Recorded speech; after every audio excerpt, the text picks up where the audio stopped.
Hi friends, welcome to our channel నేస్తం vlogs. మేము నర్మదా పుష్కరాలు డే 4 ట్రిప్లో మహేశ్వరం వెళ్ళామండి. ఇక్కడ కూడా నర్మదా రివర్ ఉంటుంది అండ్ రివర్ బ్యాంక్లో రాణి అహల్యాదేవి ఫోర్ట్ అండ్ కొన్ని ఫేమస్ టెంపుల్స్ ఉన్నాయండి. ఈ వీడియోలో చూపించే కోట టెంపుల్స్ చాలా బాగుంటాయండి. లాస్ట్ వరకు అస్సలు మిస్ అవ్వద్దు. మేము ఎర్లీ మార్నింగ్ లేచి పుష్కర్ ఘాట్కి వెళ్ళిపోయి స్నానం చేసేసి అక్కడ ఘాట్లో చాలా టెంపుల్స్ ఉన్నాయండి, శివాలయాలు. అవన్నీ దర్శనం చేసుకొని కోటలో మెయిన్ టెంపుల్ ఉంటుంది, శివాలయము. అండ్ కోట బయట రాజరాజేశ్వర స్వామి టెంపుల్, ఇంకా కాశీ విశ్వనాథ స్వామి టెంపుల్స్ ఉంటాయండి. అవి కూడా దర్శనం చేసుకున్నాము. ఇక్కడ నది ఒడ్డున అయితే చాలా శివలింగాలు, చిన్న చిన్న గుళ్ళు చాలా ఉన్నాయండి. అండ్ అక్కడ డైలీ లేడీస్ పొద్దున్నే బట్టలు తీసుకొచ్చి నది ఒడ్డులో వాష్ చేసుకొని వాళ్ళు కూడా స్నానము అదంతా చేసుకుని ఒక చెంబుడు నీళ్లు తీసుకెళ్ళి వాళ్ళ దగ్గరలో ఉన్న శివయ్య దగ్గర కొంచెం నీళ్లు పోసి శివయ్యని ఎంత చక్కగా పలకరిస్తున్నారోనండి. శంభూ హరా అని మనం ఇంట్లో మన పిల్లల్ని బుజ్జి కన్నా అని పిలుచుకున్నంత బాగా అసలు దేవుణ్ణి పలకరిస్తా ఆయనకి ముచ్చట్లు చెప్తూ ఆయనకి కొంచెం అభిషేకం చేసి పూజ చేసుకొని అంతా అయిపోయిన తర్వాత వాళ్ళు వాష్ చేసిన బట్టలు తీసుకొని వెళ్తున్నారండి. నిజంగా మన సైడ్ అట్లా లేదు, కానీ అక్కడ ఆల్మోస్ట్ ఎవ్రీ ఘాట్ దగ్గర అట్లనే ఉన్నారండి లేడీస్. అండ్ ఈ మహేశ్వర్ అనేది ఒకప్పుడు మాహిష్మతి సామ్రాజ్యము ఇదేనంటండి. యాక్చువల్గా మనకి మూవీలో చూపించింది జస్ట్ అది కల్పిత స్టోరీ మాత్రమే. బట్ యాక్చువల్ మహిష్మతి సామ్రాజ్యం అంటే మహేశ్వరే అంటండి. బ్రిటిషర్స్ మహేశ్వర్ని ఆక్రమించడానికి ముందు హోల్కర్ వంశస్థులు పాలించారండి.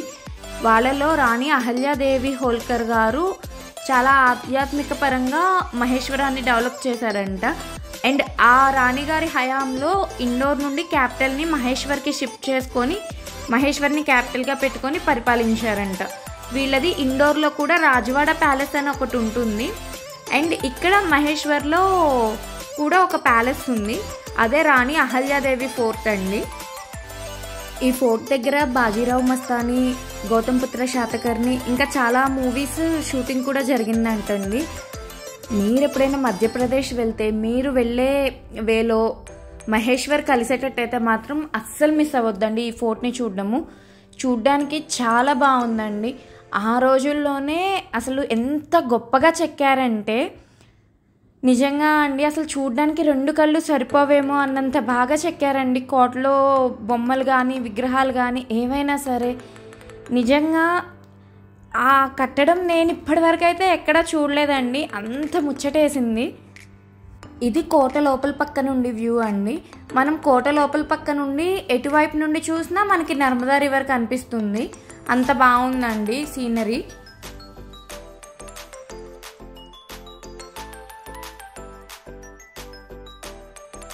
మహేశ్వరంకి ఈ కోట మాత్రమే కాకుండా ఇంకో ప్రత్యేకత ఉందండి. అదేంటంటే మహేశ్వరి శారీస్. లేడీస్కి చాలామందికి తెలిసే ఉంటుంది మహేశ్వరి సిల్క్ శారీస్, మహేశ్వరి కాటన్ శారీస్ అని. అవి మ్యానుఫ్యాక్చరింగ్ అయితే ఇక్కడే అండి. మహేశ్వరి శారీస్ మగ్గాల మీద ఇక్కడే నేస్తారు.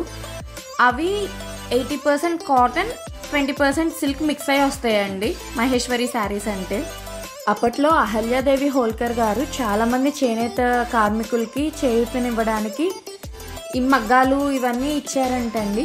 ఇప్పటికీ కోటలో చాలామంది చేనేత కార్మికులు మగ్గం మీద చీరలు నేస్తూ ఉంటారండి. ఆ క్లిప్పింగ్ కూడా నేను లాస్ట్లో యాడ్ చేస్తాను. ఇక్కడ చేనేత కార్మికులది రేవా సొసైటీ అని చెప్పి ఒకటి ఉంది. ఆ సొసైటీ తరఫున వీళ్ళు నేసేవన్నీ ఎక్స్పోర్ట్ క్వాలిటీ అంట అండి, ఇతర దేశాలకి ఎక్స్పోర్ట్ అవుతాయి అంట అవన్నీ.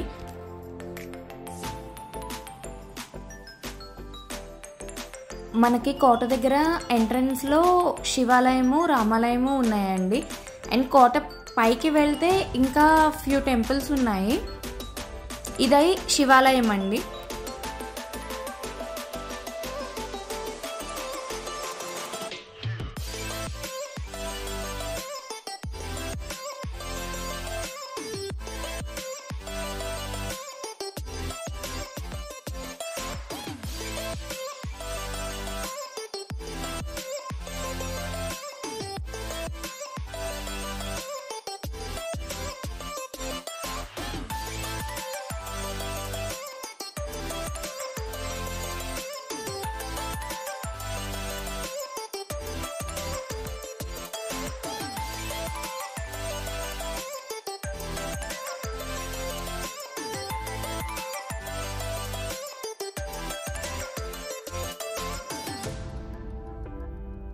ఇది కోటలో శివాలయం దగ్గర నుండి నర్మదా రివర్ వ్యూ అండి. శివాలయం పక్కనే రామాలయం కూడా ఉంది.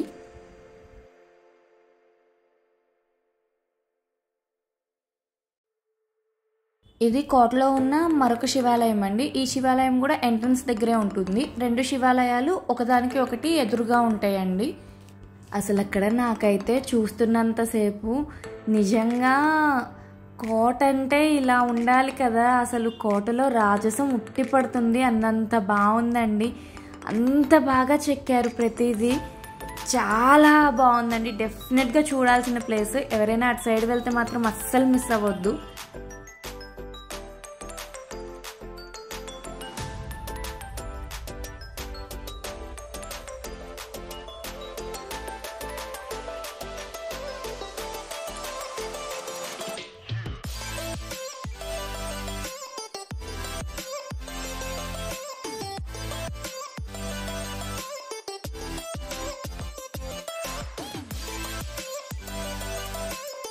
మనం కోటలో ఇంకా పైకి వెళ్తే అక్కడ బంగారు పుయ్యాలు ఉంటుందండి. ఫోటోగ్రఫీ అయితే నాట్ అలౌడ్, నేను అది వీడియో తీయలేకపోయాను. అండ్ కోటలో పైన ఆ రోజుల్లో వాళ్ళు యుద్ధానికి వాడిన ఆయుధాలు ఇవన్నీ చిన్న ఎగ్జిబిషన్ లాగా కూడా పెట్టారండి, మ్యూజియం టైప్లో. ఆ మ్యూజియంలో కూడా ఫోటోగ్రఫీ నాట్ అలౌడ్ అన్నారు. అండ్ అప్పట్లో వాడిన మేనాలు, ఫిరంగి ఇట్లా కొన్ని పెట్టున్నాయండి అక్కడ. ఈ స్వర్ణజూల దగ్గర దేవుడికి బంగారపు ఉయ్యాలు ఉంది అండ్ శివుడికి వెండి తొడుగులు ఉన్నాయండి. చాలా బాగున్నాయి వెండి తొడుగులు కూడా. అండ్ అక్కడికి మనం వెళ్ళే దగ్గర ఒక టెంపుల్లో పూజారులు మట్టితో ఇట్లా చిన్న శివలింగాలు చేస్తున్నారండి. అవి 12,000 శివలింగాలు చేసి వాటికి పూజ చేస్తారంట. అక్కడ ఉన్న పూజారులందరూ కలిసి అలా చేస్తారంట. మనం ఇందాకటి నుండి చెప్పుకుంటున్న అహల్యాదేవి హోల్కర్ గారు ఈవిడేనండి. చాలా బాగా పరిపాలించే వాళ్ళంట అండ్ ఆధ్యాత్మిక పరంగా చాలా డెవలప్ చేశారంట. ఊళ్ళో స్కూల్స్ కానీ టెంపుల్స్ కానీ చాలా కట్టించారంట. ఇవి కోటలో నేస్తున్న చేనేత మగ్గాలండి. డైరెక్ట్గా చూడడానికి లేదు కానీ అక్కడ విండోస్లో నుండి కనిపిస్తే చూస్తున్నాము. అండ్ రేవా సొసైటీ దగ్గరికి వెళ్తే వాళ్ళు ఒక టూర్ లాంటిది ప్లాన్ చేశారండి, అందులో ఇవన్నీ చూపిస్తారంట. మనకి కోట కాంపౌండ్లోనే రాజరాజేశ్వర స్వామి దేవాలయం ఉందండి. ఈ దేవాలయంలో ప్రత్యేకత ఏంటంటే సుమారుగా 550 సంవత్సరాల క్రితం నుండి 11 అఖండ దీపాలు వెలుగుతున్నాయంటండి. మనకి ఆ దీపాలు కూడా చూడొచ్చు, బట్ అక్కడ ఫోటోగ్రఫీ నాట్ అలౌడ్, సో నేను అది తీయలేకపోయాను. అండ్ ఆ గుళ్ళో చాలా చిన్న గుళ్ళు ఉన్నాయండి, అవన్నీ తీసాను కానీ మెయిన్ టెంపుల్ని మాత్రం తీయలేదు. మేము వెళ్ళిన టైంలో హారతి జరుగుతుందండి. హారతి మాత్రం చాలా బాగా చేశారు. అందరూ భజనలు చేస్తూ, డమరుకం వాయిస్తూ, చిడతలతో వాయిస్తూ అట్లాగా చాలాసేపు హారతించి చాలా బాగా చేశారండి. అక్కడ మన నక్షత్ర ప్రకారము జాతకాన్ని బట్టి పూజలు చేస్తారంటండి. ఇలా మన చేతులతోనే మట్టితో శివలింగాలు చేసి పూజలు చేపిస్తారు. మేము వెళ్ళినప్పుడు ఒక ఆవిడ 1200 శివలింగాలు చేస్తున్నారంటండి.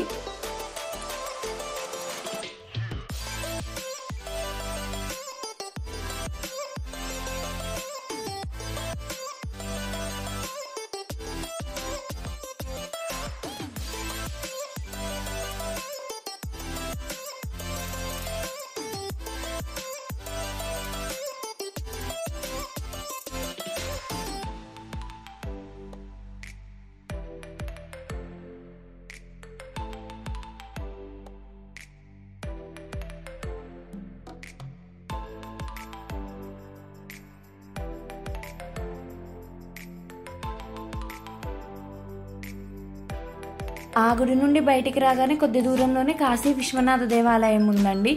ఈ దేవాలయంలో నందీశ్వరుడంట పక్కకి జరిగిపోతున్నారంటండి. అందుకని చెప్పి తాళ్ళు పెట్టి కట్టిన తాళ్ళు తెంపుకొని మరీ జరిగిపోతున్నారంట. అందుకని నందీశ్వరుడిని ఆపడానికి చుట్టూ ఇలాగా ప్రహరీ గోడలాగా చెక్కతో కట్టారంటండి. ఈ గుడి కూడా కొన్ని వందల సంవత్సరాల క్రితం నాటి గుడి అండి. ఇందులో దేవుడి పేరు కాశీ విశ్వనాథుడు. ఈ వీడియో కనుక మీకు నచ్చినట్లయితే లైక్ చేయండి, ఇంకొంతమందికి రీచ్ అవుతుంది. And please subscribe to our channel నేస్తం వ్లాగ్స్.